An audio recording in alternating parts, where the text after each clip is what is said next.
Sir मैंने आपको पूछना था कि मेरी बेटी 13 साल की, उसकी उंगलियों पे ना जब कोरोना हुआ था तो हैंड सैनिटाइजर इस्तेमाल करके ना इन्फेक्शन हो गई थी।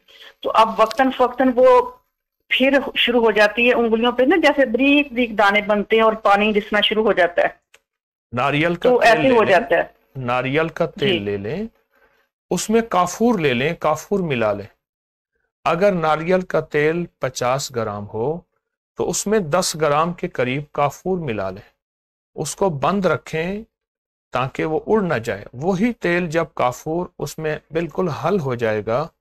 आपके यहाँ मौसम कैसा है? ठंडा है? जी हमारे पास गर्मी रहती है हमेशा। बस फिर वो फौरन हल हो जाएगा।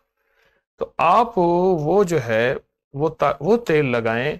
ये एलर्जी, खारिश और जख्म, दर्द और इस काम के इन्फेक्शन इस तरह का हो, हत्ता के बच्चों के रैशेस होते हैं उसके लिए, बंदों को गर्मियों में रैशेस पड़ जाते हैं, उंगलियों के दरमियान कोई जख्म होते हैं, तो ये बहुत फायदेमंद है।